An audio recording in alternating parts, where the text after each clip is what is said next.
abortion, homosexuality, pornography, sexual ethics, media, technology, history, and America's godly heritage.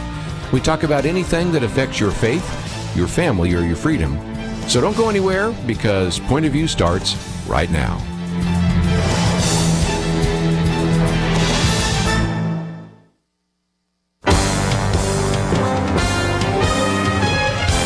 Across America, live, this is Point of View.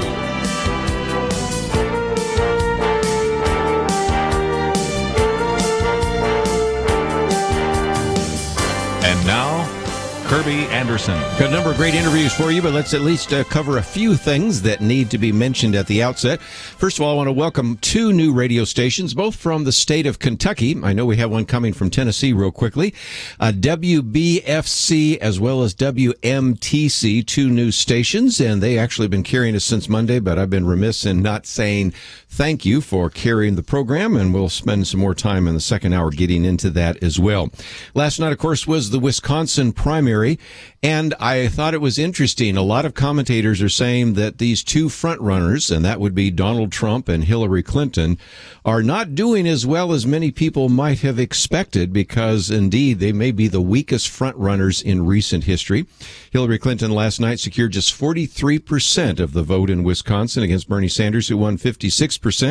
Means he's won 7 of the last 8 contests. See where that plays out in the future. And then, of course, when we get to Donald Trump, he garnered just 35% in a 3-way race, and Ted Cruz won 48%, which means he got 36 of the 42 delegates. And that's kind of impressive, because if you want to start doing the delegate count, and all the times we've been doing this, he certainly picked up 36 in Wisconsin, also picked up 6 in the Republican convention. So that was a pretty good series of days there for Ted Cruz, and only 6 for Donald Trump. So you have 742 delegates that Donald Trump has. Needs, again, 1237 to win, and Ted Cruz has 505. We've posted some of that information on the website, and for those of you that are watching the Democratic race, 1,279 for Hillary Clinton, 1,027 for Bernie Sanders. But then when you add in the superdelegates, that's where Hillary Clinton has done a little bit better. So those are some topics that we will certainly get into. And, of course, on our Friday weekend edition, we're going to spend a lot more time talking about that. But just before I get to my first guest, let me also mention something we will be covering. And if you have not heard about this, one of the stories that we've been following for some time here on Point of View has to do with these Planned Parenthood videos. Well, it turns out that the Attorney General in the state of California actually has gone into the house of the individual, David DeLayden, who actually has been doing that, and confiscated some of the videos. And, of course, the Attorney General has been very supportive of Planned Parenthood. Matter of fact, received quite a number of donations from Planned Parenthood. But there are a number of people talking about what has happened in California there. It looks almost like a banana republic. So we will be covering that as well later in the week. But I thought it would be good, especially as we're kind of in a lull here before the next set of primaries, to do something that I like to kind of do on the spring, and that is to have a very practical program that will help you kind of think through your various items in your home. I mean, I don't know if you've noticed, but the average American home, according to some surveys, have over 300,000 items. This is something I've written about in my latest book, Making the Most of Your Money in Tough Times. I have a whole chapter there on materialism and consumerism. But in addition to that, not just the clutter of the things in our house, but look at the inbox on your email. Look at all the files on your computer. Look at the amount of time you spend managing all of this stuff. And I thought it'd be a good opportunity to maybe try to declutter our home, our mind, and our soul. And that is the subtitle of this book, called Unstuffed. And the guest that we have with us today is Ruth Soukup. She is a writer, a speaker, and entrepreneur. Perhaps you have seen her best-selling book, Living Well, Spending Less, 12 Secrets of the Good Life. And also, of course, her popular blog, which is known livingwellspendingless.com. Of course, we have links to that on our website. And her new book, published by Zondervan, Unstuffed. And so, Ruth, thank you for joining us today here on Point of View. Thanks so much for having me. It's great to be here. I think we have too much stuff in our homes. Would you agree?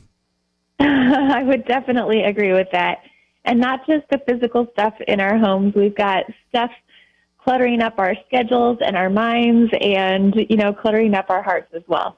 And again, that's why sometimes we also in this program have referred to the book by Richard Swenson, which came out years ago, called Margin, because lots of times we're on overload. We're on overload in terms of our budgets. We're on overload in terms of our time. We're on overload in terms of all the stuff that we have around our house. And so spring is a good time for spring cleaning, so I thought we'd do a practical program this first hour here and help us out. But as you've done some of this research, what have you found? Because it seems to me that we, too, sometimes don't even know what to do with some of this stuff. And we get more and more of it coming in every day, especially if you have kids. They don't just bring it in, but the grandparents bring it in, and stuff comes in on our mail. And I imagine right now that some people, as they look around their house, say, maybe they need to do another episode of Hoarders, because I've got lots of stuff that I need to get rid of. What are your thoughts?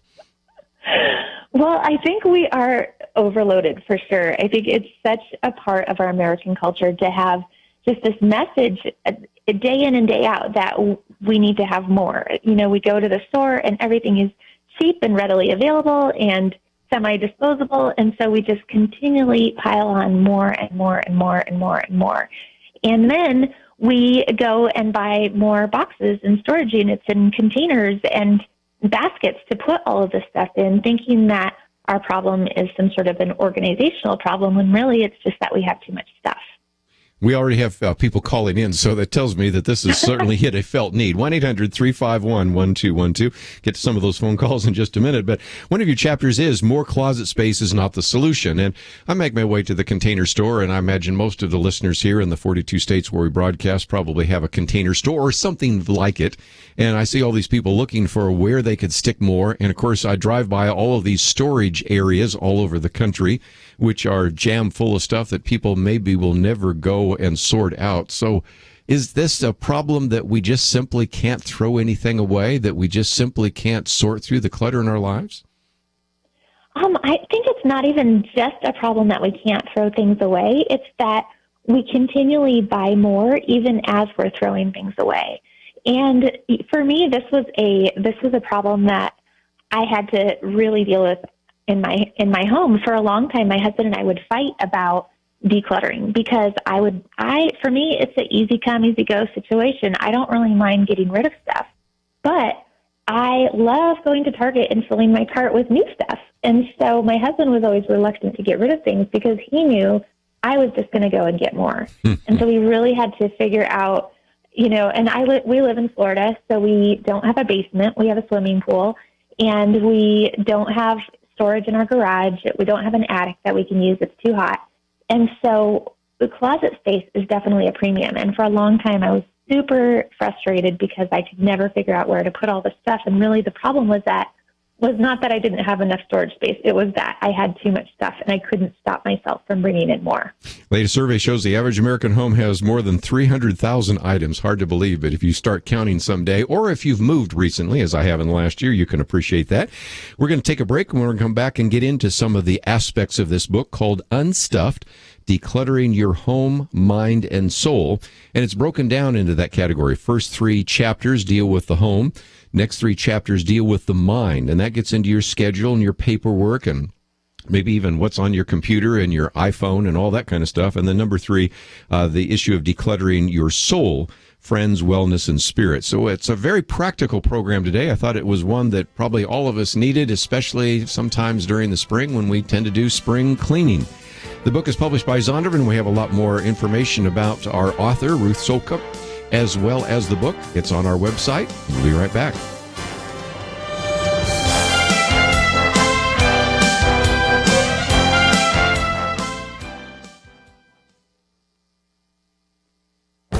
This is Viewpoints with Kerby Anderson. Nabil Qureshi, in his new book, Answering Jihad, A Better Way Forward, explains the way in which radical Muslims use the Quran to promote jihad. His recent column in USA Today provides a readable summary of his presentation. He describes his experience growing up as a Muslim. His imams and Muslim community taught that Islam is a religion of peace. But when he began to investigate the Quran and the traditions of Muhammad's life while he was in college, he was surprised to discover how many pages of Islamic history are filled with violence. He explains that radical Muslim groups like ISIS use frequent references to the Quran and the Hadith to justify jihad. A recent 2-page spread in the 3rd issue of their propaganda magazine uses the foundational text of Islam in calling others to leave their homes and to join their cause. Radical Muslim groups quote extensively from Surah 9, which is chronologically the last chapter of the Quran. It commands Muslims to disavow any treaties with polytheists and to subjugate Jews and Christians, so that Islam may prevail over other religions. Muslims are to fight, and if they do not, their faith is called into question. And if they do fight, they are promised various rewards. Nabil Qureshi adds that most Muslims are peaceful. The vast majority of Muslims do not live their lives based upon Chapter 9 of the Quran. But it is also true that ISIS and other terrorist groups lure youth through a variety of methods and radicalizes them by encouraging them to follow the literal teachings of the Quran. He therefore concludes that any solution to radical Islam that overlooks the spiritual and religious roots of jihad can have only limited effectiveness. We must not ignore the way they use Islamic sources to justify their jihad against the West. I'm Kerby Anderson, and that's my point of view. From PureFlix, God's Not Dead 2. A question about Jesus could cost Grace Wesley everything. Now playing, rated PG. God'sNotDeadTheMovie.com.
You're listening to Point of View, your listener-supported source for truth. Ruth Soukup with us today as we talk about her book, Unstuffed, and we also have a link to her website, unstuffed.com.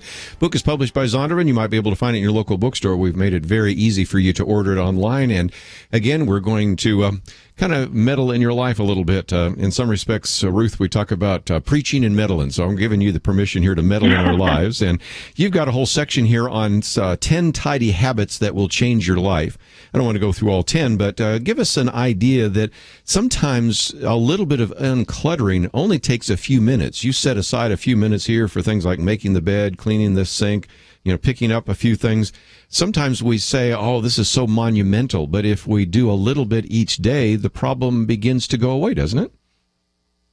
Absolutely. And that is true. Sometimes we think that doing all of this stuff, it becomes bigger in our mind than it actually is in reality if we would just do it. And so that's why I included time commitments on all of those 10 tidy habits, so that you can actually see, oh, yeah, it only does take me a minute or two to make my bed every morning.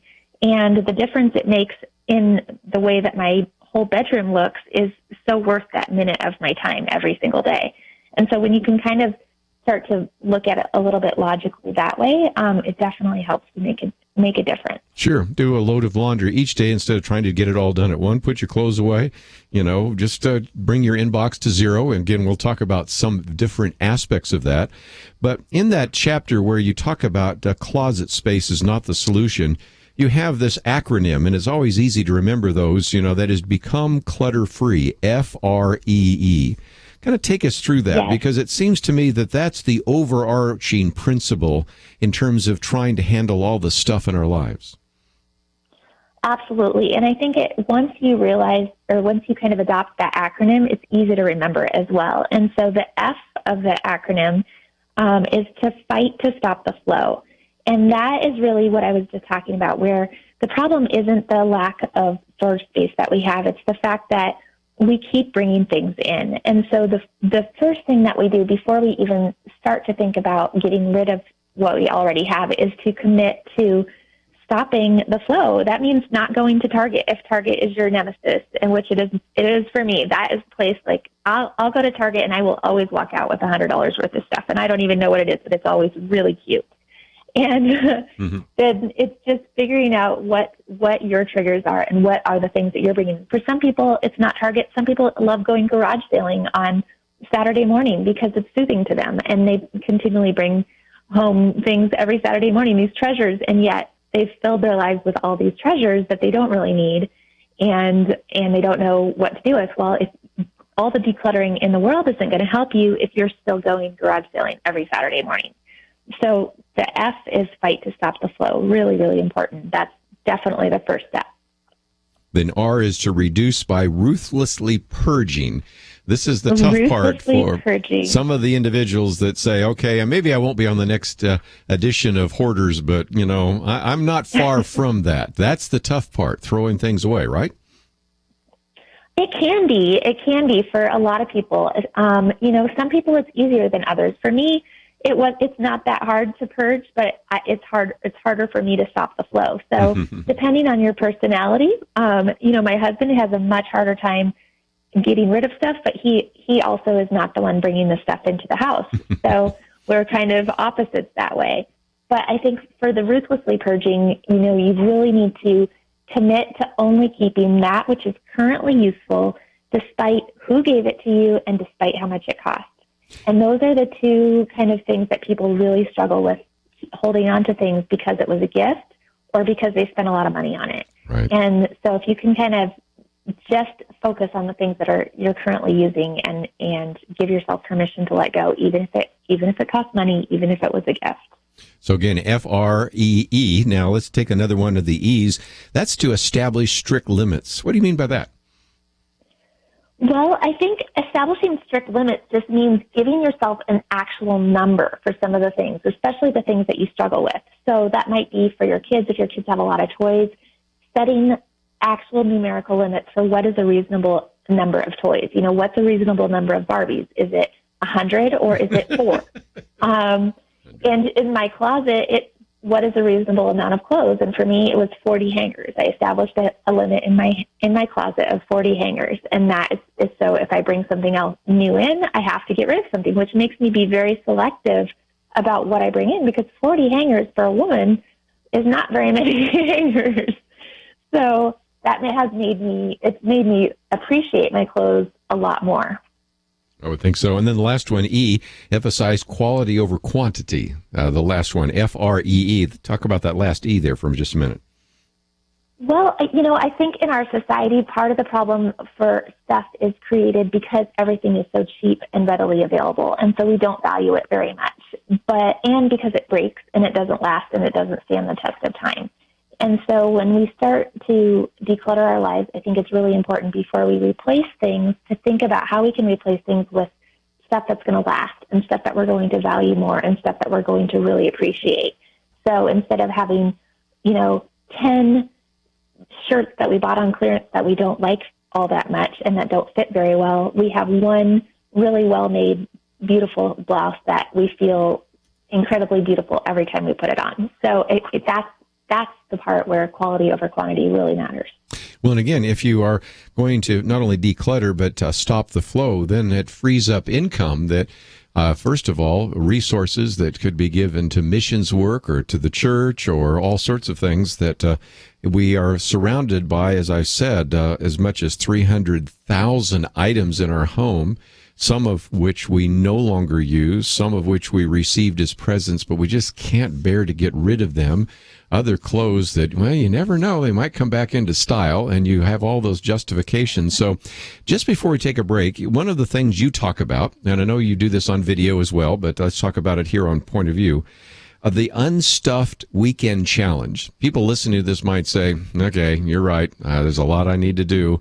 It's probably not all that honoring to the Lord. I got all this junk in my house here, and I certainly can't even get to the bottom of some of my piles. So you suggest that people actually have a weekend. And we got a weekend coming up. And in 2.5 days, beginning on a Friday afternoon, ending maybe on a Sunday evening, you can do a great deal. So talk about what that would look like if a family said, okay, we'd like to follow Ruth's advice and we'd like to do something over the weekend? How do they get started?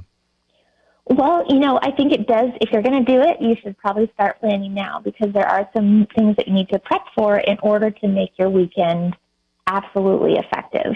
And there's a couple different ways you can approach clutter. You want it to be sort of a mentality that changes your life for the long term, but sometimes we also need those quick wins. And that's what the weekend challenge is all about. And maybe a weekend doesn't sound super quick, but in the grand scheme of things, it's a very dramatic change in a very short amount of time. And so basically how it works is for 2.5 days, starting on Friday, ending on Sunday, you and your family do nothing but clear the clutter. And so I give you detailed instructions for basically hour by hour, like here's what you do now, and you're going to set the timer and you're going to do this for this amount of time. And it also helps you know how to plan ahead. So if you have small children, you need to plan who's going to take care of your kids for the weekend, because moms know that if you have small kids in the house, then you aren't going to get a lot done. So it might mean, swapping with a friend who also wants to do the challenge the following weekend. It also means planning ahead for your meals and having some easy meals just ready to go with plastic, silverware ready so that you don't have to spend time doing dishes, being completely prepared for it so that you can be completely and totally 100% focused, and you can get a whole lot accomplished in one short weekend. Well, let's take a break, and when we come back, let's take some phone calls. 1-800-351-1212. We've only begun to really get into some of the details in this book. This would be one that you might want to order, and if you say, well, I'm ready to do it this weekend, of course, we have a link there so that you could even download it on your Kindle and begin to read it even before we finish the program. If you want to get the paperback, it's available, and again, you probably can find it in your local bookstore. It is published by Zondervan, but if not, we have a link to the website Unstuffed, and you can find all of that on the Point of View website right there. And as we go to a break, let me just give some of you a chance to join our conversation today. Maybe you've gone down this road. Maybe you are convicted about some of the issues we've talked about here on Point of View and some of the things in my latest book on consumerism and materialism. Do we really need all of this stuff? And is this going to help us really have an eternal perspective? And are we, in some respects, not only owning the stuff that we have, but the stuff owns us because it demands so much of our time and attention? Something to really think about in terms of living a more frugal lifestyle, which I think would be honoring to the Lord. So let's take a break and let's take some of your phone calls. 1-800-351-1212. Ruth Soukup with us as we talk about her book, Unstuffed, Decluttering Your Home, Mind and Soul. 200 pages, published by Zondervan. Lots of practical advice, and we'll take your calls and continue our conversation right after this.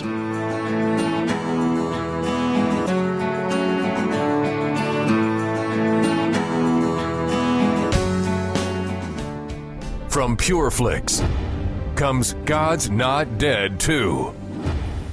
A classroom answer to an honest question about Jesus could cost Grace Wesley the teaching career she loves. I would rather stand with God and be judged by the world than stand with the world and be judged by God. God's Not Dead 2. Now playing. Rated PG. Parental guidance suggested. More information is available at godsnotdead.com. In case you didn't know it, there's a presidential election in November, and it's shaping up like something out of Judges chapter 9 in the Bible. Our country is as divided as ever, and it's time for Christians to pull out our secret weapon. Yes, we must vote. Yes, we need to organize others to join us, but most important, we need to pray. We need to pray.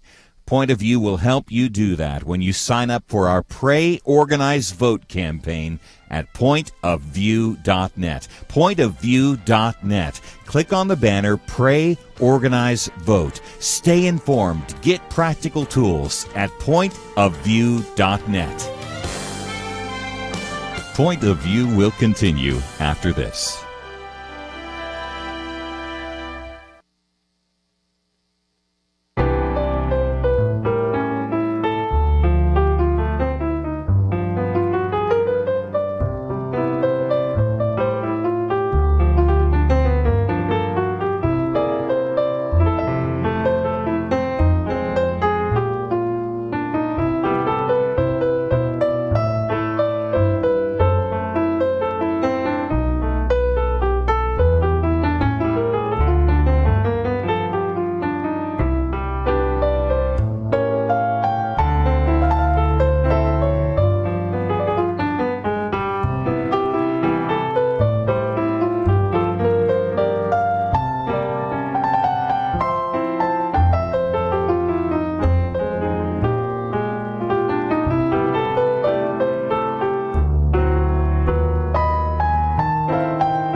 are listening to Point of View.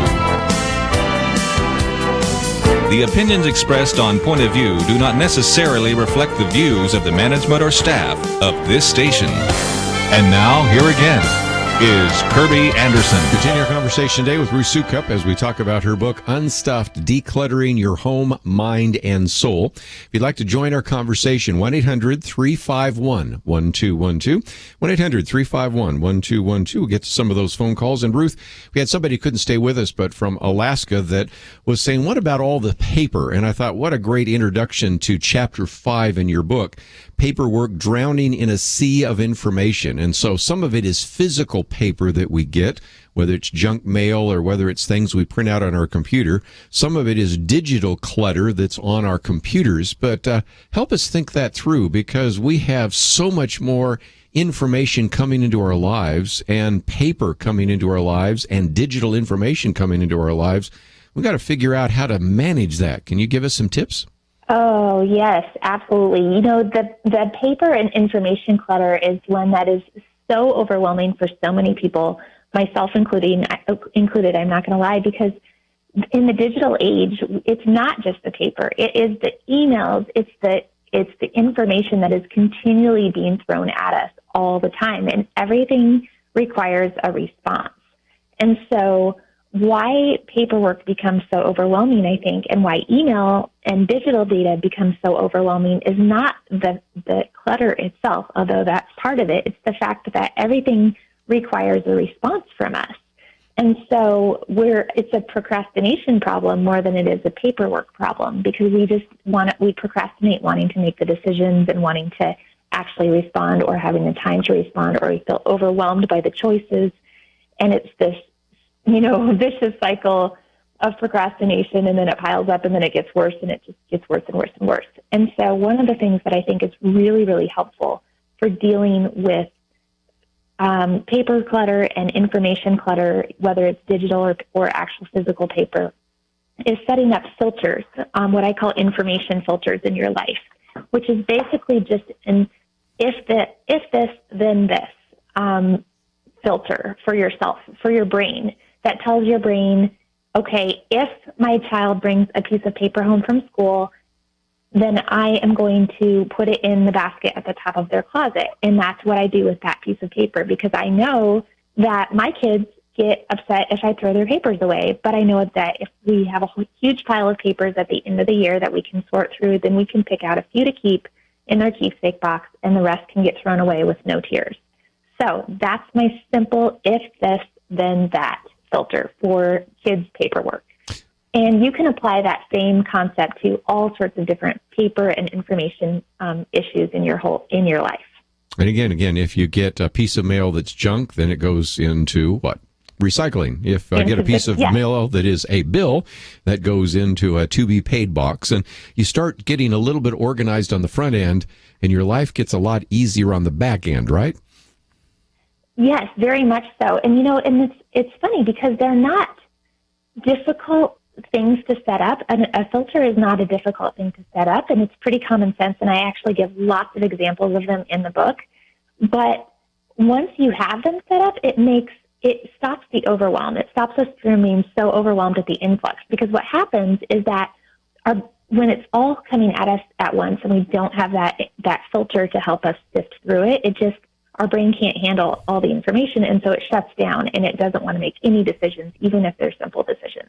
Well, so this makes some of the decisions for us and makes it a lot easier. Again, it's if this, then that rules for information clutter.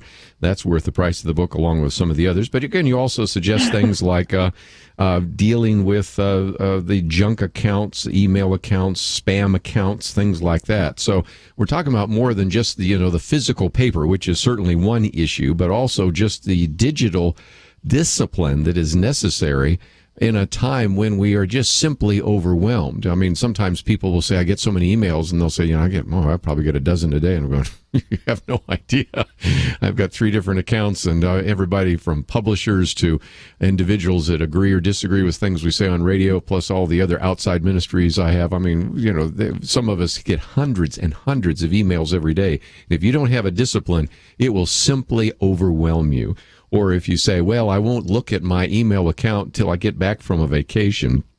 Oh, goodness. There are all sorts of problems with that. So, again, what you're talking about is a level of digital discipline that we need to have. So, before I take another phone call, though, it occurred to me that I've been remiss, and that is you do really have quite a story that is worth sharing with our listeners. I think they've already sort of figured out that you're a fellow traveler, but it took a while for you to kind of get to this point. And since you are vulnerable enough to share that in some of the things you have shared in the past, you certainly faced some very significant challenges in your life, didn't you? Yes, definitely. I grew up in a Christian home and grew up in the church and grew up going to Christian schools all my life. I went to a Christian college. And then my senior year of college, I went through a really bad depression. I was diagnosed with PTSD. I started remembering some sexual abuse that had happened when I was a child. And I just fell into this really deep, dark place and tried to kill myself several times, almost succeeded. I got very, very close and just lost my faith completely and really went through this dark period. I was hospitalized for a little over 2 years and, went through all different treatments, went through electroshock therapy. And I was married at the time. I got divorced. I had to file for bankruptcy. I dropped out of college. It was really just kind of at the lowest point a person can go. And then I slowly sort of started crawling out of that. And I like to say I turned my back on God, but God did not turn his back on me. And so even though, it took me a long time to find my way back to God and to the church, he was always right there and with, putting the right people in the right place at the right time, that we're always eventually pointing back to him. And it took me many years, more than 10 years to finally realize that, and I could see hindsight is 20/20. So when I looked back, I could see the plan so clearly, but it really took a long time for me to get back. Sure. Let me take another phone call and give a few of you a chance to join our conversation. We'll head up to Maine, WSEW. Mike, thank you for joining us today.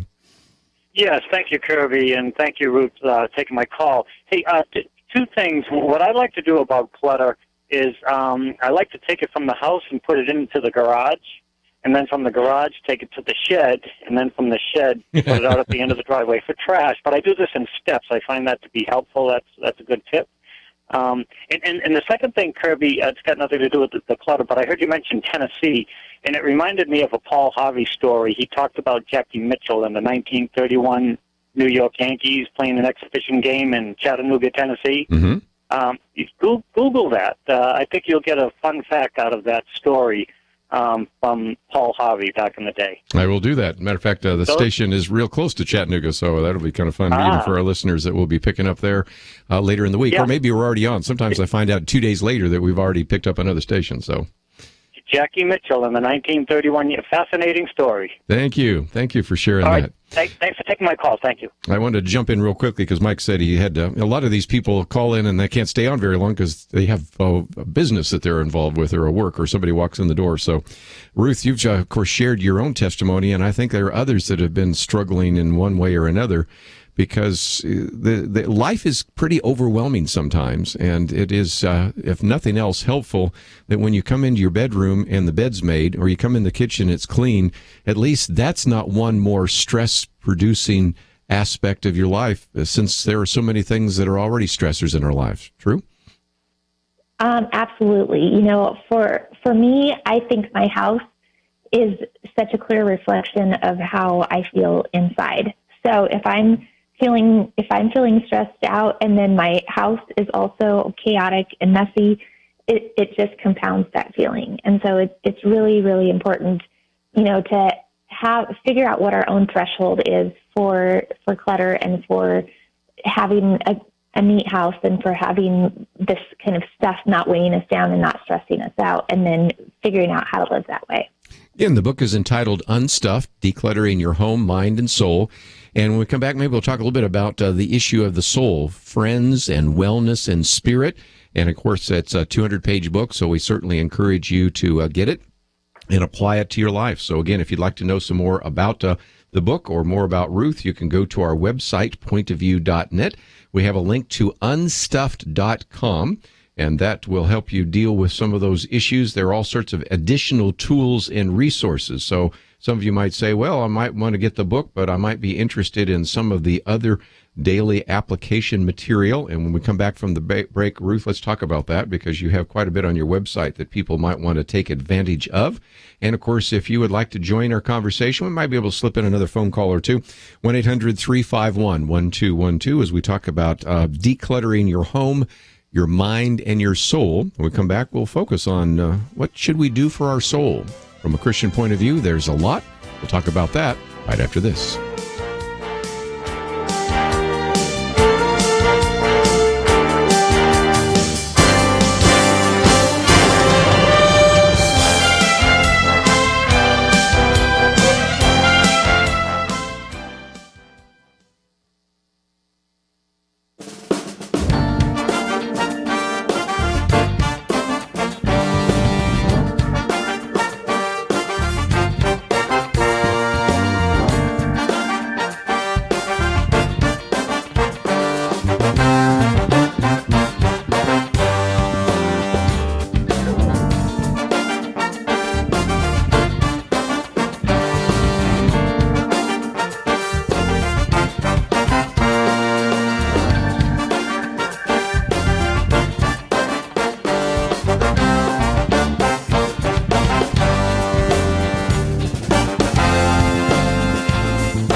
Now, back to Point of View, your listener-supported source for truth. Ruth Soukup with us as we talk about Unstuffed, decluttering your home, mind, and soul. You have a chapter here on friends, cultivating real relationships. You know, another aspect of clutter, and you could talk about that in terms of social media, is this whole issue of social media taking so much of our time and so much of our energy that we really don't develop true friends.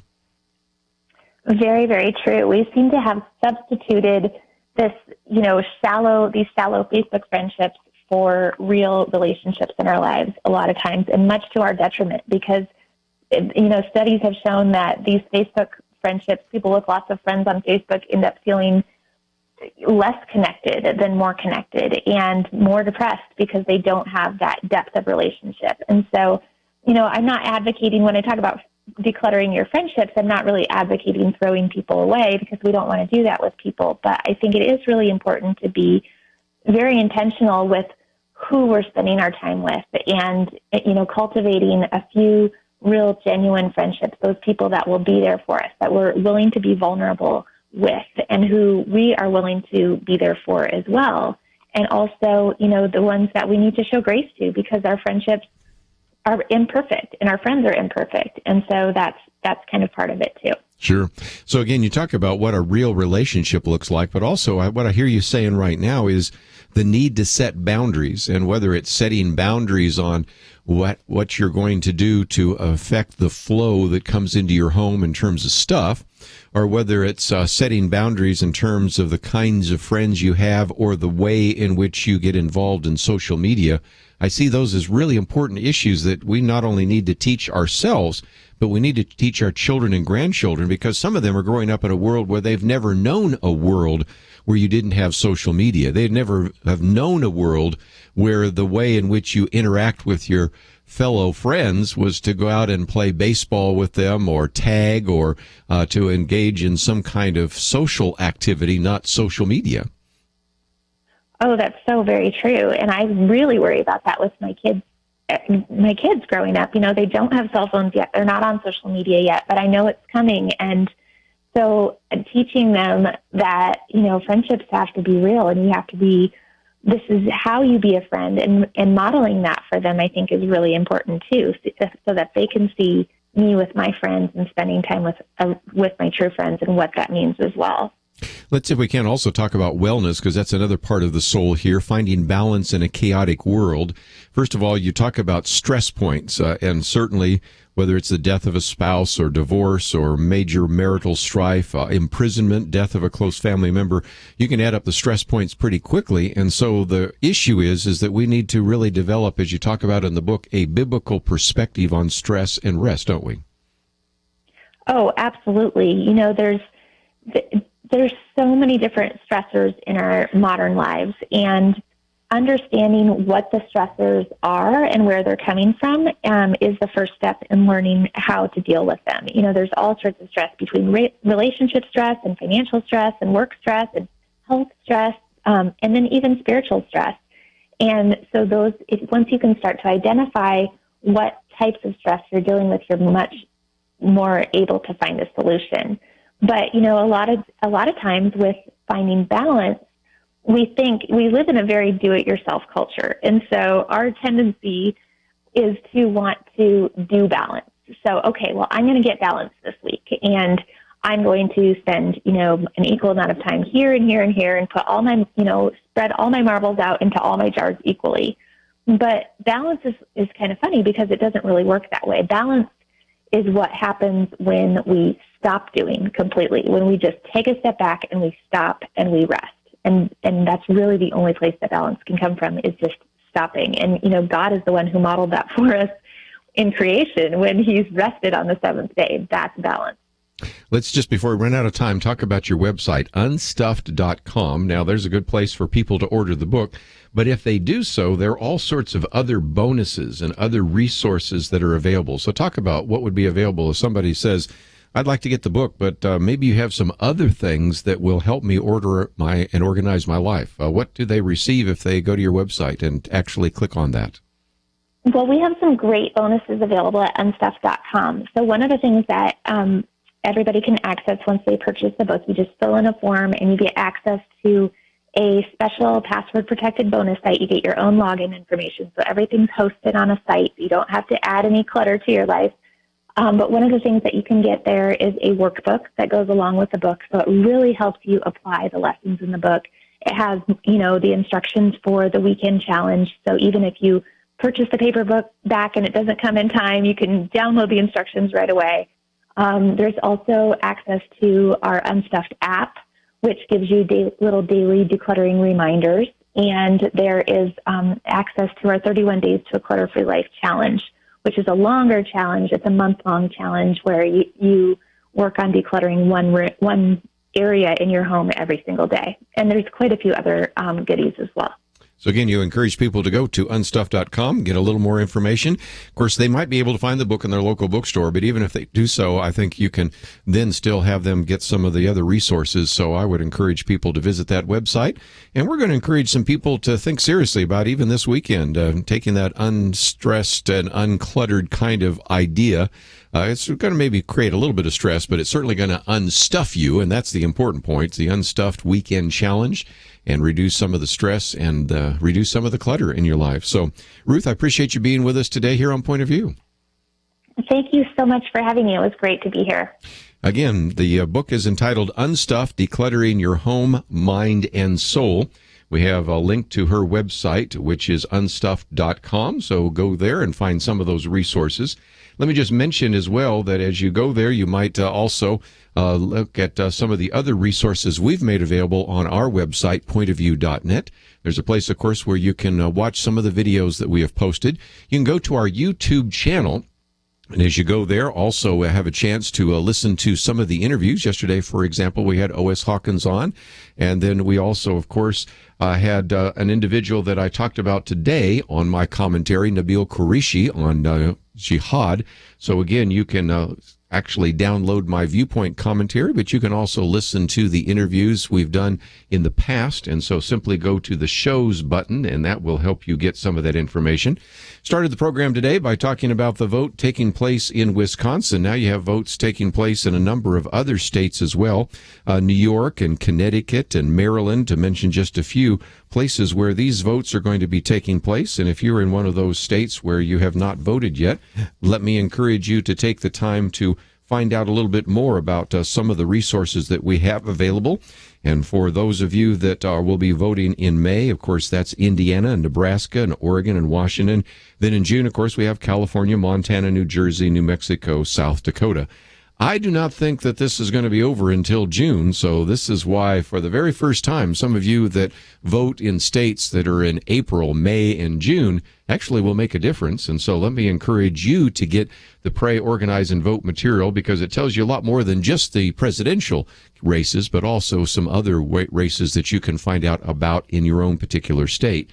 And for all of you, I would encourage you to click on that button that says Pray, Organize, and Vote, because we encourage you to take the pledge. And again, that is a pledge to pray for our nation, to educate and encourage others about this election, and then finally to vote. And it's important for all of us to cast an intelligent vote, and that's why we have that information there for you as well. Going to take a break, and when we come back, Ray Johnston is going to be with us. He is the pastor of a church in Granite Bay, California, not too far from Sacramento. And we're going to be talking about his new book, Jesus Called, and he wants his church back. A lot of very good insight on how churches and Christians themselves are sometimes missing the mark. I think you're going to really enjoy his conversation. Those of you may be familiar also with his Thrive Leadership Conference. So we'll have him on and, of course, give you a chance to join our conversation. We'll have more right after this.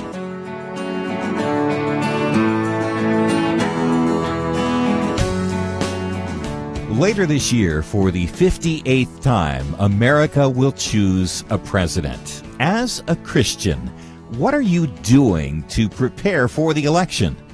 Helping you cut through the major media spin is part of the mission of Point of View.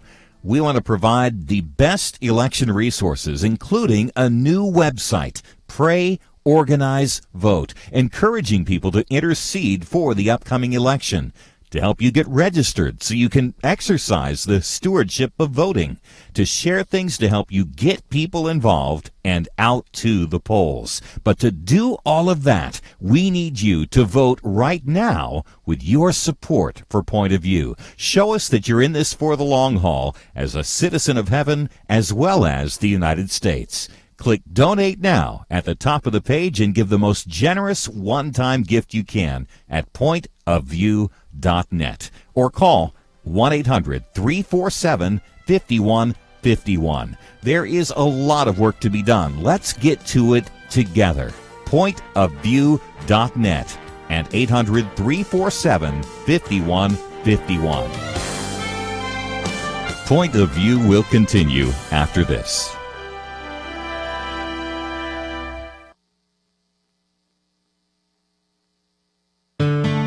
I just thank God for y'all. I listen to you every day, truly. I wanted to thank y'all for everything you do each day to inform Christian families and our community about the things we can do, and just the way you're so informative. I listen to you daily and love you guys and appreciate you so much. God bless you, Kerby, for keeping this show so on track and for the decades of wonderful help to this nation that Point of View has been. We're all big fans of your work, and we pray that God will just prosper it.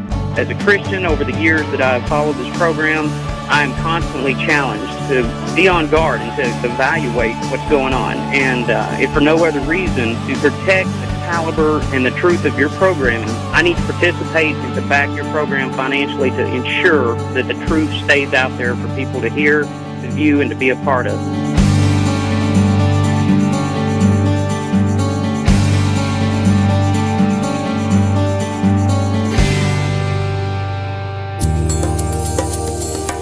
This is Point of View Radio.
Hi, this is Kerby Anderson. You know, each day we take on the tough issues and provide a biblical perspective to them. The topics we cover are wide-ranging: apologetics, theology, prophecy, creation and evolution, intelligent design, marriage, family, child-rearing, the millennial generation, trends in society, politics, economics, business, religious liberty, the Constitution, public policy, foreign policy, military policy, tensions in the Middle East, abortion, homosexuality, pornography, sexual ethics, media, technology, history, and America's godly heritage. We talk about anything that affects your faith, your family, or your freedom. So don't go anywhere, because Point of View continues right now.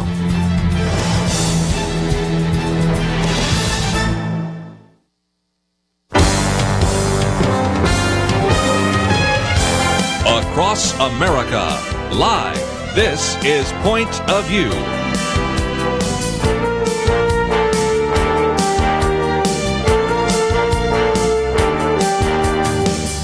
And now, Kerby Anderson.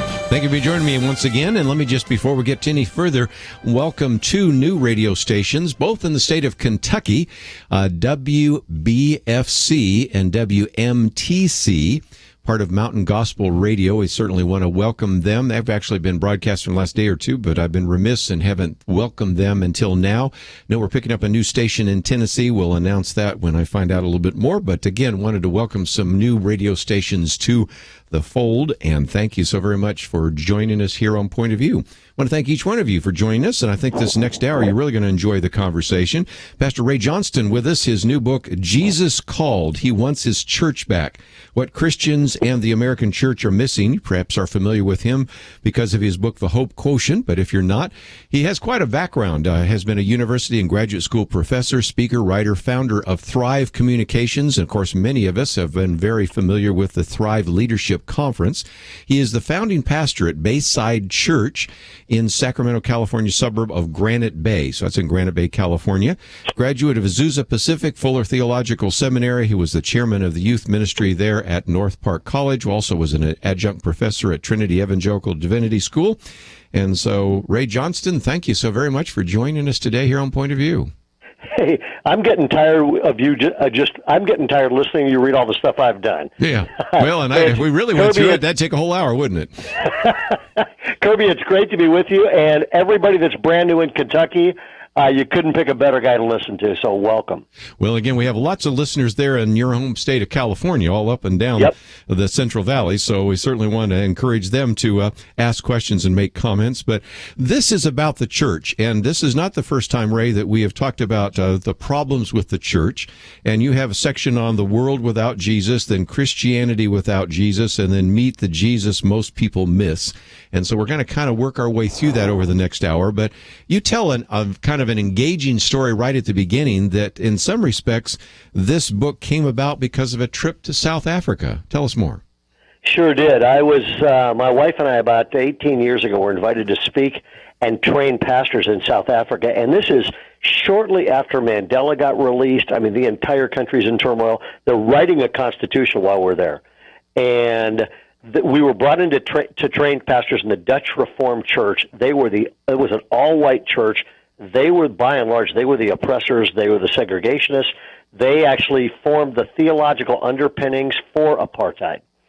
And we were there 10 days, and the longer we were there, the more discouraged I got. I mean, it was one dead, traditional, all-white, segregated church after another after another. Wow. And we're just getting ready to fly home. I get a phone call, and they said, hey, can you fly up to Johannesburg and preach at the largest Dutch Reformed church in the country? So we switched our stuff, went up there, walked in expecting the same dead, traditional, all-white, segregated church, and it was blown away. Thousands of people, blacks and whites together, the only time we saw that in South Africa. And finally, I'm getting ready to preach. Everybody's standing, worshiping. The services are in English and Swahili. And the pastor, I said to the pastor, hey, how long have you been here? He said, 10 years. I said, was it like this when you got here? He said, no, it was like all the rest. And I said, what happened?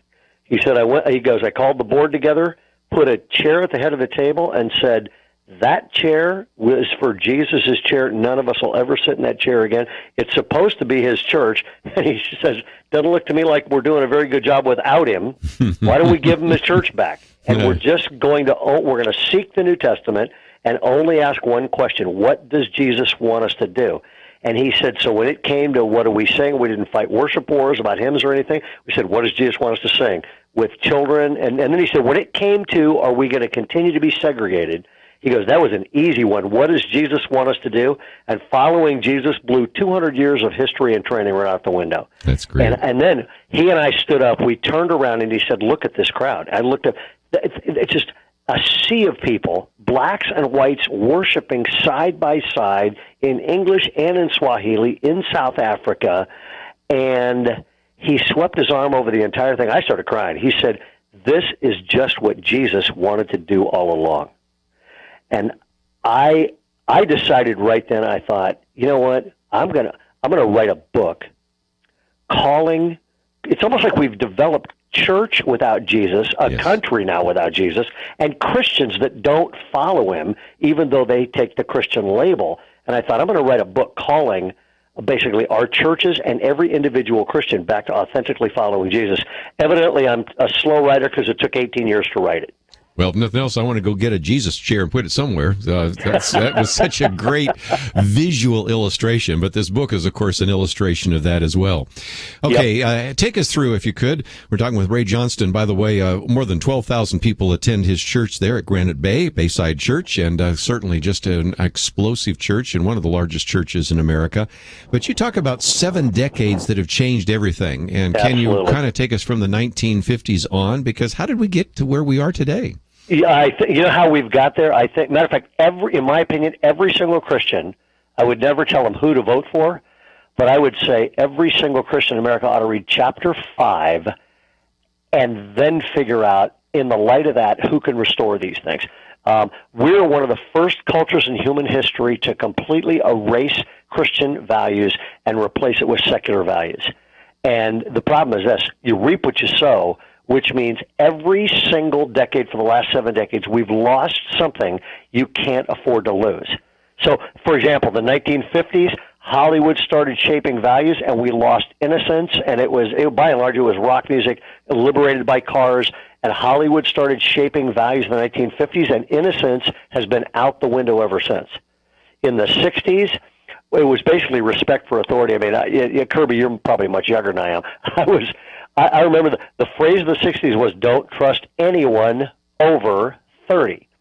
And we lost respect for authority as a culture, and entire denominations have thrown out biblical authority since then. But that's part of our culture. In the 70s, it was the free love decade. It was the me love decade, and the me first decade. And in the 70s, we lost love. And what happened in the 70s is this: Americans starving for love settled for sex, and it's never gone back.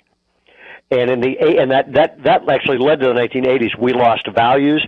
The 1980s Wall Street was the summary movie for the 80s. And in there they had that line, greed is good. Check Christian tithing records. Since the 1980s, the vast majority of Christians tip, they don't tithe. Yes. And where do you get that from? It is our culture has shaped our values instead of letting Jesus, the New Testament, shape our values. In the 90s, we lost faith. It's the first time Americans, teenagers, have surveyed since the 1990s. They actually say, my future will not be as good as my parents' future. That's never happened before. And the problem is that when you lose faith in the future, you lose power in the present. In the year 2000, it started with Y2K. Remember that fiasco? And then 9/11 hit, and Americans lost security. And our country has been feeling less secure ever since. And then in the 2010s, I wrote a book called Hope Quotient, came out 2 years ago, because we basically went, you're losing hope. Yes. And the problem is this: you're going, you can't be spiritually, psychologically, emotionally, or relationally healthy without innocence, authority, love, values, faith, security, and hope. Let's take a break. We'll continue our conversation with Ray Johnston right after these messages.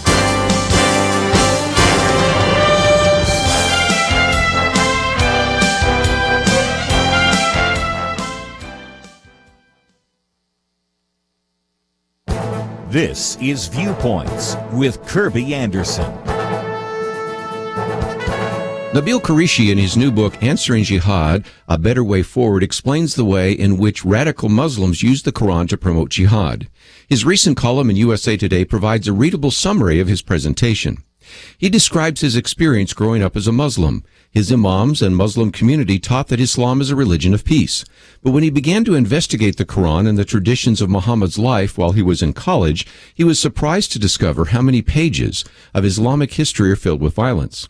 He explains that radical Muslim groups like ISIS use frequent references to the Quran and the Hadith to justify jihad. A recent 2-page spread in the 3rd issue of their propaganda magazine uses the foundational text of Islam in calling others to leave their homes and to join their cause. Radical Muslim groups quote extensively from Surah 9, which is chronologically the last chapter of the Quran. It commands Muslims to disavow any treaties with polytheists and to subjugate Jews and Christians, so that Islam may prevail over other religions. Muslims are to fight, and if they do not, their faith is called into question. And if they do fight, they are promised various rewards. Nabil Qureshi adds that most Muslims are peaceful. The vast majority of Muslims do not live their lives based upon Chapter 9 of the Quran. But it is also true that ISIS and other terrorist groups lure youth through a variety of methods and radicalizes them by encouraging them to follow the literal teachings of the Quran. He therefore concludes that any solution to radical Islam that overlooks the spiritual and religious roots of jihad can have only limited effectiveness. We must not ignore the way they use Islamic sources to justify their jihad against the West. I'm Kerby Anderson, and that's my point of view. From PureFlix, God's Not Dead 2. A question about Jesus could cost Grace Wesley everything. Now playing. Rated PG. God'sNotDeadTheMovie.com.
You're listening to Point of View, your listener-supported source for truth. Privileged to have with us today Ray Johnston as we talk about his new book, Jesus Called. He Wants His Church Back.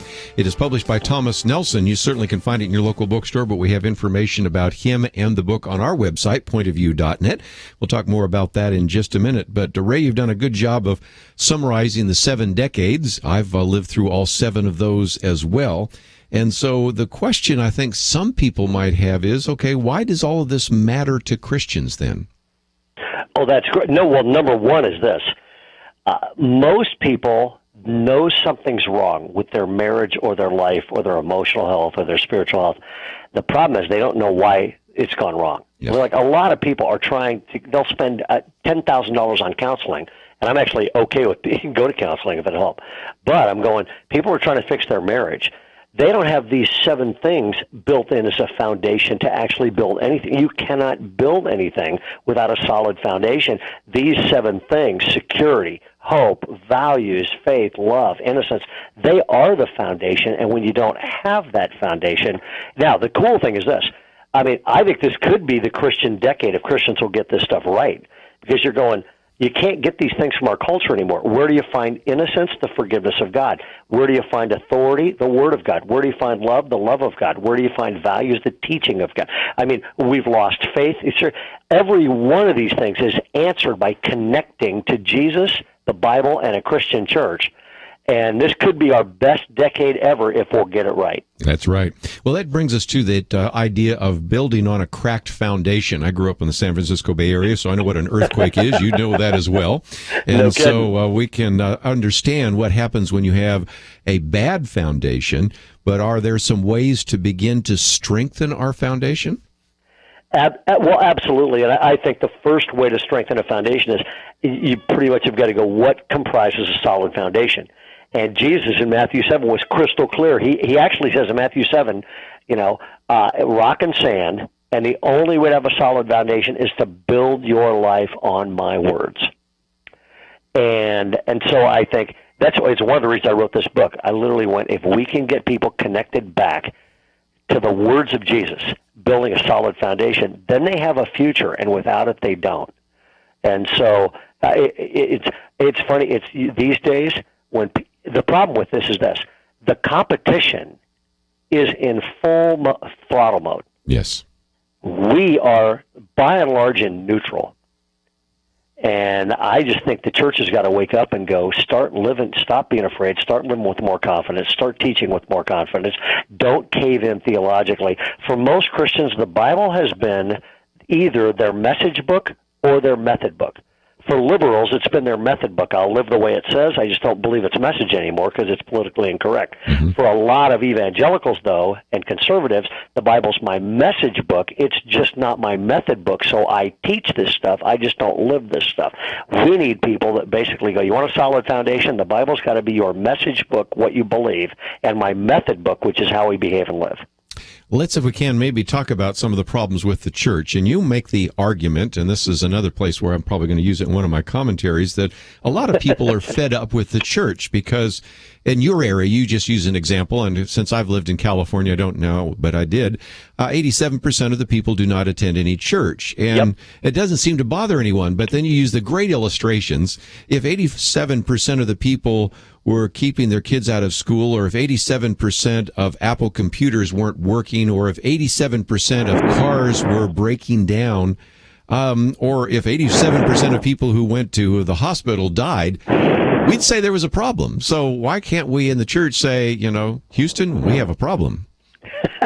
And if we don't, we should. I mean, it's like people listening to this, we got to wake up. I mean, I actually wrote in here 7 signs we've developed Christianity and churches without Jesus. Right. American Christians don't look much like him.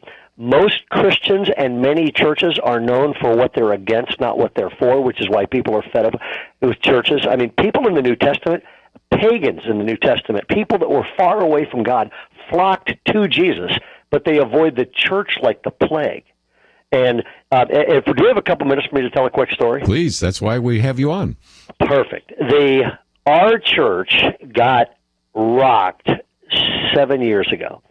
I went, and it's never been the same. I went to Southern California. I was in a small group Bible study with some pastors for 36 hours, and it changed the course of our church. We were reading Acts chapter 2. And in Acts chapter 2, it says, selling their possessions and goods they gave to anyone who had needs. And this guy went to a board, and he wrote, it's interesting, the early church started with good deeds. 2 verses later, it says they had something the American church doesn't have. It says they had favor with God and all the people. The American church does not have favor with people. And this guy went up to the board, and he said the early church, because they started with good deeds, it led to, and then he wrote goodwill on the board. The very next verse says, and the Lord added to their number daily those who were being saved. And he walked up there and wrote the words good news. And I stared at that board, and what is interesting, the way they did it in the Bible was they started with good deeds that led to goodwill, which led to openness to the good news. And I sat there. At that point, we had the largest church north of Los Angeles, and it was exploding, and I literally felt ashamed. I looked at it, and I went, like almost every one of the 320,000 American churches, we have been trying to deliver the good news without good deeds, so there's very little goodwill. And I came back home, I called our staff together, and I said, we may wreck this church, but we will get this right. We have not done this the way of the gospel. We have not done this like a New Testament church, and we have got to get this right. And if it tears the entire thing down, it'll tear the house down. And it changed everything 7 years ago. I mean, well, like our capital campaigns, we've kept all the money. We did a 50-50 campaign and gave away $9 million about a year later. Once a year, we shut down. We literally shut our church down for the weekend. We interview every mayor, every principal, and everybody that works with the poor, and we shut the church down. Last year, we had 160 projects, unleashed over 10,000 people, and they just loved and served our community all weekend long. We do that every year. And actually, I'd tell people tell me, you can't do that, because if you do that, you can't take an offering. And I went, seems like a lousy reason to not serve the community. It was kind of a cool thing. Channel 3, 10, all these people show up when we do this.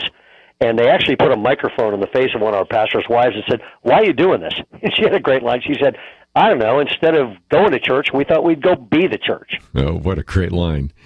You know, and you used the book of Acts, and that should be sufficient. But even if you look at church history, you know, we've had Rodney Stark on this program a number of times, a professor at Baylor, and he's written all these books and talking about the fact that the early church exploded in large part because life was cheap, and so they would go out and minister to those who'd been thrown out in the street because they were sick, even at the risk of losing their own lives. And they were doing all these good works and recognizing that.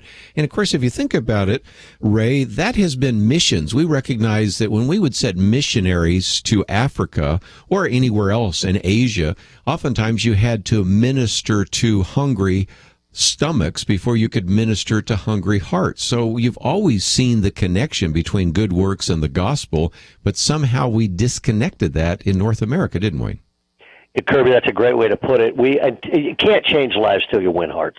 And matter of fact, I'll give you an example. The local mall near us 3 years ago was firebombed by this kind of sort of a terrorist guy, and he literally burned down about a fourth of the mall. And Nordstrom's anchors one end and Macy's the other end.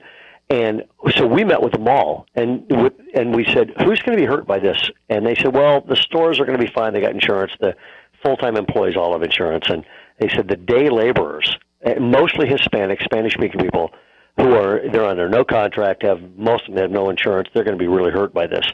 And so they'll be out of commission for probably a year. And so we went to the church the next weekend and said, we're going to take a second offering this morning, and we're not keeping a dime of the second offering. We're going to give it to help these people, and we need to raise about $30,000 to help as many of these folks as we can.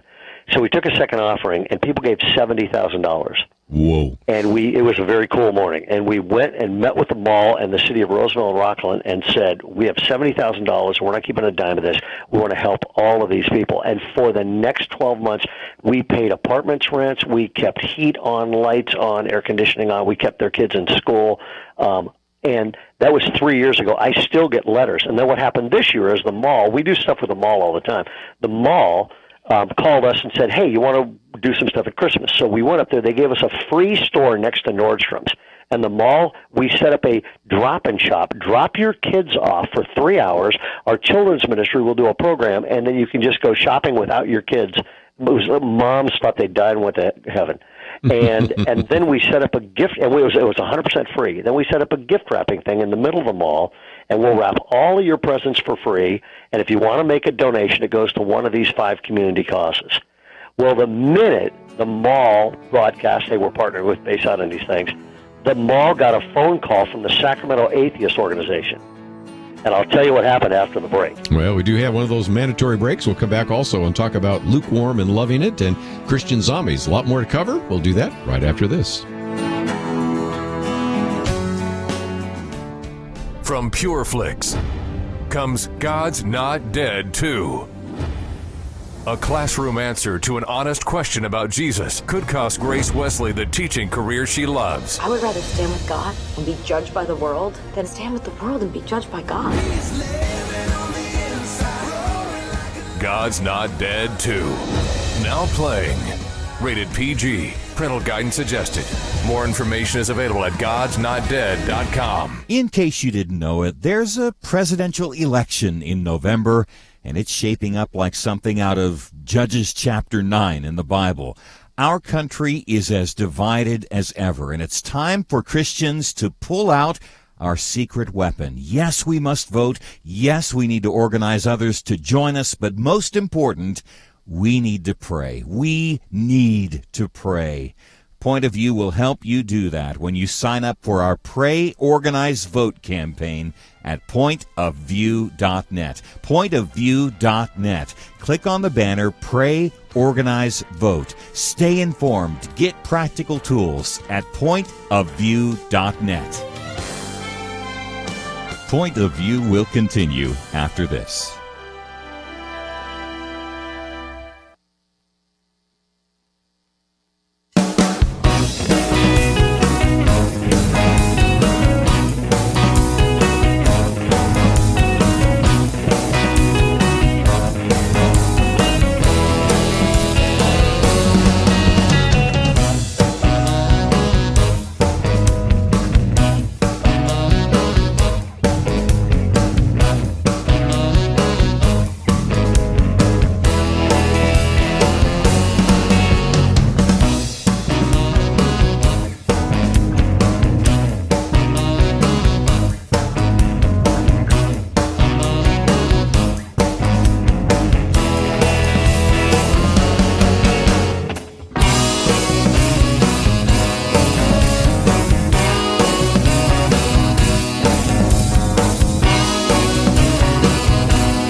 You are listening to Point of View.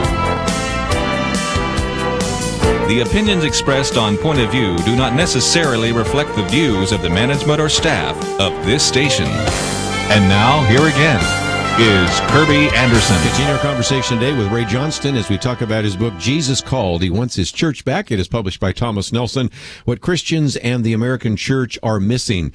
And Ray, you and I are old guys, so we remember old-time radio where we have a cliffhanger. So you had us talking about what was happening there in the mall, and then you got a call from the atheists, and I'd love to hear what that call to the mall was all about. Yeah, we had just rescued all these folks, and we're doing all this stuff in the mall. And the mall gets a call from the Sacramento Atheist Organization and the LGBT community protesting them partnering with Bayside Church in their mall. And their answer to them both was, when the mall was firebombed and our people needed help, we never heard from you. These people are the people that help our community, and we are honored to be partnered with this church. That was their sole answer. And they said, if you want to pick at us, but we like this partnership we have. But it was funny. I walked away from that, and not so much that our church has been in any other church, but I thought to myself, if churches will pay attention to how Jesus lived and loved and led and start doing that, and if churches will start leading with good deeds, that'll lead to goodwill. Imagine this. Imagine 320,000 churches in America all shutting down to serve their community and all becoming the place the community turns. Well, Christians would be known, those are the people that care most about the community, and everybody would want into that instead of the stuff we're known for. Wow. You know, in your book, you talk about the fact that Christians seem to want to attend church, but not necessarily follow Jesus. And you even tell a story about how we want our kids to be good, but not that good. And you tell a story of a chapel at Duke University, but you can tell a chaplain or anybody else is oftentimes calling for a higher level of commitment. And I've seen how many parents, for example, say, well, I'm glad you're a Christian, but I didn't expect you to go into ministry. I'm glad you're a Christian, but I didn't expect you to go to the mission field. There's something wrong with that. And that's all in that chapter. You talk about lukewarm and loving it. That's right. Yeah, in that was actually a fun chapter to write. Basically what I said is, hey, what's gone wrong? And that chapter, I walked through 7 habits of highly defective Christians. Yes, I love it. Why is it, and it's basically underdeveloped faith. What we actually think is authentic Christian faith is probably secular humanism. Uncommitted hearts, underdeveloped character, unrepentant lifestyles. In other words, people, and I'm following Jesus, but I'm doing it my own way. Unread Bibles, unresolved conflicts, and I actually had a ball. I invented a verse there, First Hallucinations 3:16, and unused gifts. And I just think these things are present in most Christians. I was interested. I just got back from the Masters golf tournament. I went and saw the practice round 2 years ago. I was at the Masters. This guy calls me and says, hey, would you like to come to the Masters golf tournament with me? And I said, let me pray about it. Yes. And it is this spectacular sporting event, 30 to 50,000 people a day walking through these beautiful gates. And out front, there is one guy, and there's a commotion going on. One guy standing up. He's standing on a soapbox, and he's got a microphone, and he is screaming at people through this megaphone. And he's basically saying, you're going to go to hell, you're going to hell, you're going to hell. The flames of hell are going to consume you. And he has a verse that he's holding up above him that says, the wages of sin is death. And I walked by and I thought, this guy's turning everybody off, not on. So I go in. 5 hours later, I come back. He's still there, still screaming, still holding up his hand. So I walked right up to this guy. Nobody else was getting in with about 200 feet of this guy. I walked right up to him, got about 3 inches away, and said, hey, can you stop screaming for a second? I just got a quick question. He wouldn't even look at me. He just kept screaming. I said, I'm a pastor from California. We're probably on the same team, guy. Look, I just got a quick question for you. He wouldn't look at me. He wouldn't stop. He wouldn't look at me. He literally, no human contact at all. And so I walked away from him. But it was interesting. The only thing I wanted to tell him was I was going to say this. Hey, look, if you're going to put a verse up in front of people, for God's sake, put up the whole verse. Because the verse does say the wages of sin is death. But the second half of that verse is, but the free gift of God is eternal life in Jesus Christ our Lord. And I walked away from him and I went, I'm putting that in the book. Because I literally went, he didn't love, look, live, or lead or communicate like Jesus.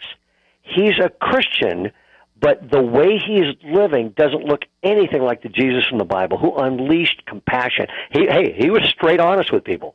But I went, I've got to write a book. As a matter of fact, a lot of folks, somebody actually said this to me a couple weeks ago. They said, I just read your book.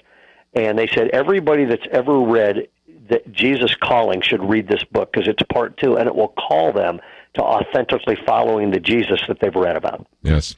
Your story is very much like the one we had with Greg Laurie when he was in here, because he run into somebody like that out on the beach, and he came up to him and was able to at least make contact and said, you left out the second part of the verse. And the guy didn't react any better than the one that you got, but at least he was able to make some contact before the guy just walked away.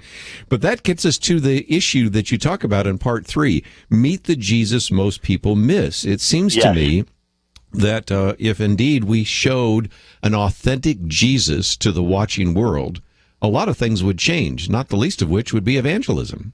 Yeah, you're exactly right. I mean, it was interesting. I wanted to write a book that anybody discipling anybody could use, that men's, women's, small groups. And by the way, I need to say this. When I was writing this book, I felt like God said, don't you dare write a book about Jesus and make any money off of it. So all of the profits of this book are going to a ministry called Agape International Ministries that we work with in Cambodia. The towns we build homes in, 100% of the girls were sex trafficked, some as young as 4 years old. So far, we've been able to rescue half the girls. They're getting ready to do a super raid, and all the profits of this book, 100% of it, are going to help build places for these rescued girls. And so I'd want to say that. I just want that as a disclaimer up front. But I basically wanted to write a book where I went, pastors can preach on it, small group leaders can use it, and the whole last is an invitation to meet the Jesus most people miss. And so the chapters in there, meet the Jesus who wants you fully alive. Meet the Jesus who wants you to stop living in fear and stop playing it safe. Meet the Jesus who actually wants you to do something great with your life and wants to actually work through you. Meet the Jesus who redefined grace and calls everybody to serve. Meet the Jesus who says, come to me and stop running on empty. I have power that I can give you. And I wrote a politically incorrect chapter, meet the Jesus who still believes in his church. Yeah. Because there are a lot of Christians are going, hey, I love Jesus, I just can't stand church. Jesus is still in love with his church, which means if I've got to follow him, it's going to lead me into a church because that's where we're going. And then the last chapter was how to share your faith without embarrassing God. Meet the Jesus who is a magnet for sinners. So again, just a lot of great material. And one of the elements that you say is the issue of passion. We just had opening day, and last year you went to what you think is God's favorite team, but maybe a few of us around the table might disagree. But you and your daughter had all sorts of passion there at the Dodgers. Kerby, who's your team? well, right now we're near the Rangers, so that's our team. But, you know, I've rooted for the Giants and the Dodgers because I'm originally from California. So, man, that gets me in trouble because Giants fans hate Dodger fans and Dodger fans hate Giants fans. You know that, don't you? Oh, yeah. I'm the least popular pastor in my church up here in San Francisco Giant territory. So, that was a fun chapter to write. And because I think, this has bothered me for about 5 years. About 5 years ago, I realized there's a new idol in America, and it's like a Christian idol. And the old idols are all still around, materialism, hedonism, but this one is the idol of safety. Safety. And it is safety first. And I went, we are raising American kids. They're 15 years old before they go outside and get off a video game. And I actually wrote this. I said, we are the most seat-belted, airbagged, peanut-avoiding, gluten-free, sunscreen-slathering, massively medicated, password-protected generation in history, and all it's done is make everybody more afraid of everything. And so the problem is this. Christians, they don't serve because it might not be safe. They don't give because it might not be safe. Yeah. They don't take a stand like you are because it might not be politically correct and safe. And the problem is this, playing it safe, and folks that are listening to this, playing it safe shrinks our lives, shrinks our faith, shrinks our impact, shrivels up God, and leaves us with shrunken, shriveled up hearts. We never attempt anything great for God, and we'll spend all of eternity going, why didn't I pull the trigger and actually go for it? Yes. That is no way to live. Stop saying no to everything just because it's scary. Stop praying some dangerous prayers. I did that the other day in a staff meeting. Everybody kind of looked at me like, you're not supposed to pray that way. Good. No stopwatching, get out of your wallet, and some others. We're going to take, again, one of those mandatory breaks. And when we come back, we haven't done a very good job of opening up the phones. So if you'd like to join us, 1-800-351-1212. This is one where I think you sit back and learn from Ray Johnston. But, again, if you would like to join the conversation, might be able to slip one in along the way. But mostly just wanted you to hear some of the great material that he has. And we have a link to his website, rayjohnston.com. And it will tell you a lot more about him and about his ministry and all sorts of other resources. And, of course, this book, which I think needs to be in the hands, not only in your hands, but maybe in the hands of your pastor if he is not listening to this program. We'll come back and talk more about that right after this.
Now, back to Point of View, your listener-supported source for truth. Back for a few more minutes with Ray Johnston as we talk about his book, Jesus Called. And again, we've talked about 7 signs of Christianity without Jesus, 7 lost decades, as well as 5 reasons people are fed up with the church, 7 habits of highly defective Christians, 6 ways to avoid becoming an old, cranky, boring, uptight grown-up, as well as 7 ways to rediscover a fresh vision from God, 3 ways that are killing your spiritual life, and on and on and on. Lots of great resources that are in the book. Let's take a phone call before we get too far along, and I'll start in California. Nick, thank you for joining us today. What would you like to add to the conversation? I just want to say you guys are very motivational for a young man like myself. I'm from the Bay Area. I'm from Oakland, California, so we don't get a lot of positivity coming from the churches. You know, we deal with a lot of what you said, how the churches mainly talk about what they don't accept versus what they do accept, and that's kind of what we deal with as a young generation. We're so judged based on the decisions that we make that it's hard for us if we don't have that platform to go back to that, gave us guidance and structure with God. We will be lost, and that's part of why our generation is so lost, is because of what you said about the churches pointing out what they don't accept versus what they do accept, So this message definitely really helped me out a lot. I'm going through a family crisis. My niece is 18 years old, and she's battling stage 4 cancer, and they just took her breathing tube out last night. So I left work early. I took a half day. I started at 6:30, and I took a half day. And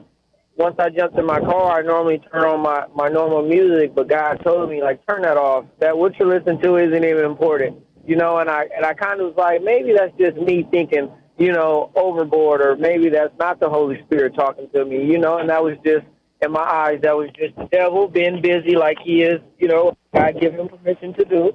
And I just, I stuck to my calling and what God told. I turned on the radio station. I might have changed to maybe 8 or 9 stations before I found this station where you guys were at. When I found this station, it was a young lady talking, and then it kind of converted over to you guys having a conversation with each other, and you guys have definitely turned my day around. Well, thank you. And I hope you'll be listening to the radio station, and you're not that far away, where sometime you could drive up to Granite Bay and go to Bayside, and I'm sure that Pastor Johnston would love to meet you. But what he raises is important, because the millennials right now are saying, I'm not sure I want to do church. What are your thoughts? Hey, that's why I wrote that chapter. There are a lot of people. By the way, Nick, thanks for the call. You'll be in our prayers. Nick, if you're still listening, if you call my office, it's Bayside Church, call our office, give me your name, tell them you're on the radio with me. I wrote a book on hope, and I will just autograph you one and send it to you for free, because you got to keep your spiritual batteries recharged right now, my friend. You can't control circumstances, but you can control whether your spiritual batteries are recharged. And come on up anytime, man. We'll be your home away from home. Again, the book is entitled The Hope Quotient. Measure it, raise it, you'll never be the same. And so that's another book published by W Publishing. The one we're talking about today, published by Thomas Nelson, Jesus Called. He wants his church back. And I think it's just a good illustration of the fact that a lot of people, Ray, are really hurting. And so they need a message of hope and encouragement. And they are looking for it. And if the church provides it, you're going to have to go through another building program, because more people will be coming in that front door. Kerby, you're right. It's why people listen to your program, and why your program is expanding. And I'm glad it is. I mean, it's interesting. When Nick needed hope, what did he do? He turned into your program and tuned in. By the way, the whole subject of church, the chapter I wrote basically is calling every Christian to stop dating the church and go get married to one. Find a Bible-believing church that's Christ-honoring, and just sink some roots down. Don't leave it. Stay in it.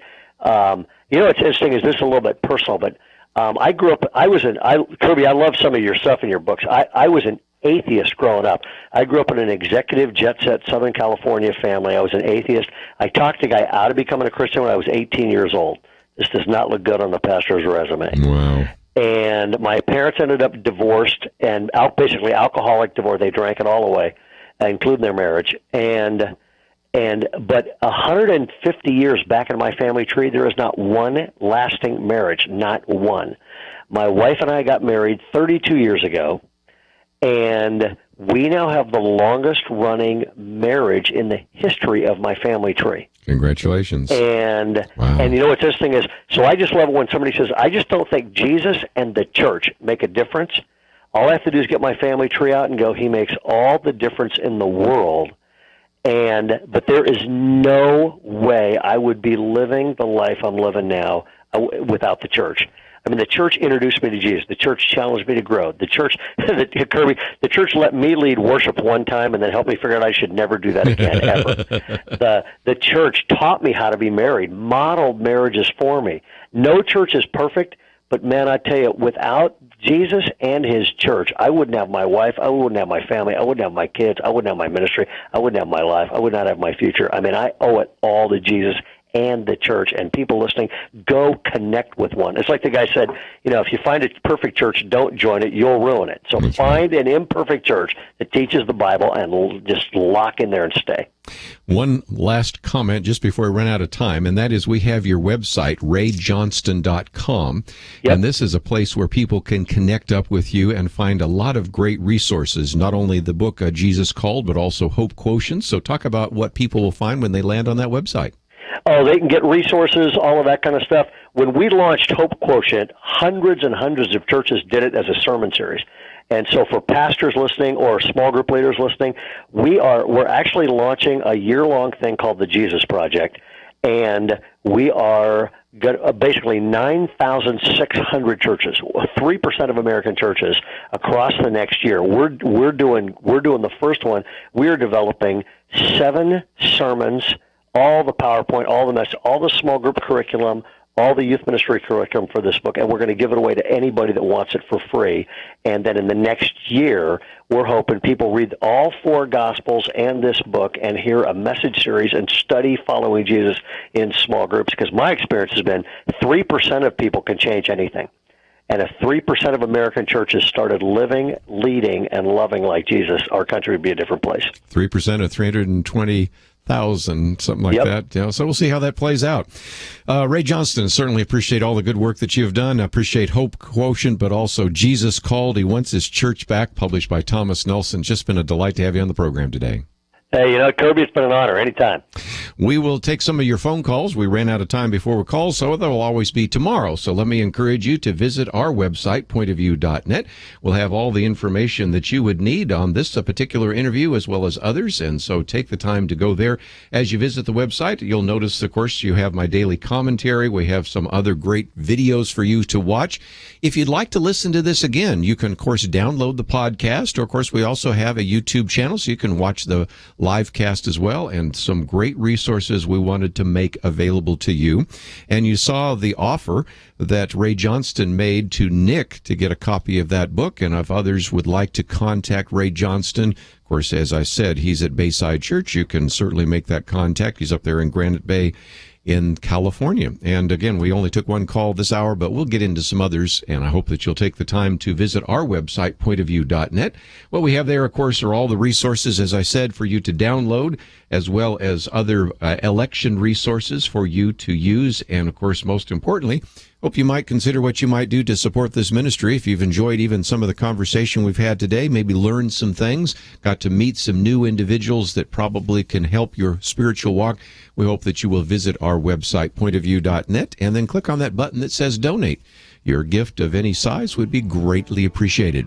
That's all we have for today. I want to thank Andrew and Catherine and Shamila for their help behind the scenes. We'll see you back here tomorrow.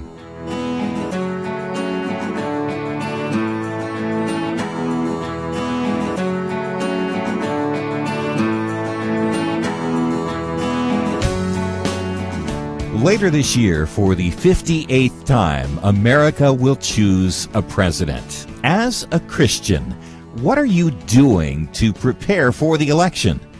Helping you cut through the major media spin is part of the mission of Point of View. We want to provide the best election resources, including a new website, Pray, Organize, Vote, encouraging people to intercede for the upcoming election, to help you get registered so you can exercise the stewardship of voting, to share things to help you get people involved and out to the polls. But to do all of that, we need you to vote right now with your support for Point of View. Show us that you're in this for the long haul as a citizen of heaven as well as the United States. Click Donate Now at the top of the page and give the most generous one-time gift you can at pointofview.net or call 1-800-347-5151. There is a lot of work to be done. Let's get to it together. Pointofview.net and 800-347-5151. Point of View is produced by Point of View Ministries.